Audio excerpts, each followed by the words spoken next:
Hello friends, welcome to my channel. তো চলো বৃষ্টির দিনে তোমাদের সাথে একটু খিচুড়ির রেসিপি শেয়ার করি।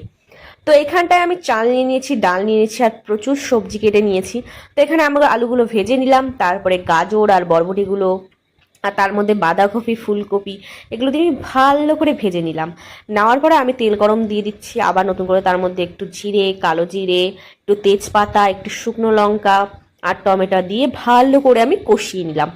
এখানে একটু আদা কুচিও দিয়ে দিয়েছিলাম। তারপরে এটা কষে আসার পরে আমি ডাল আর চালটা ভালো করে মিক্স করে নেবো, তার মধ্যে দিয়ে দেবো সবজি, দিয়ে একদম ভালো করে মিক্স করে নেবো। আর এর মধ্যে আমি দেবো হচ্ছে হলুদ, লঙ্কার গুঁড়ো, জিরের গুঁড়ো দিয়ে আমি ভালো করে এগুলোকে আমি মিক্স করে নেবো। তো দেখো এগুলো ভালো করে একদম সুন্দর করে যতক্ষণ না লাল লাল ভাজা হবে ততক্ষণ আমি একটু ভালো করে ভেজে নেবো। নেওয়ার পরে আমি এখানটায় দিয়ে দেবো হচ্ছে জল, তারপরে দেবো একটু নুন, তারপরে আমি এখানে মটরগুলো দিয়ে দিচ্ছি যাতে সেদ্ধ হয়ে যায়। তারপরে আমি উপর থেকে একটু দিয়ে দেবো ধনে পাতা, যাতে গন্ধটা জাস্ট দারুণ আসে। তারপরে এখানটা আমি একটু চিনি দিয়ে নেবো, তারপর আমি গরম মশলা দিয়ে নেবো। আর এরপরে আমি একটা স্পেশাল ভাজা মশলা তৈরি করেছিলাম, সেটা আমি দিয়ে নেবো, নিয়ে ভালো মতো করে একটু নেড়ে নেবো সুন্দর করে। আর উপর থেকে যখন হয়ে যাবে না ভাজা মশলাটা একটু দিয়ে দেবো, আর তারপরে দেবো একটু ঘি। তো টাটা।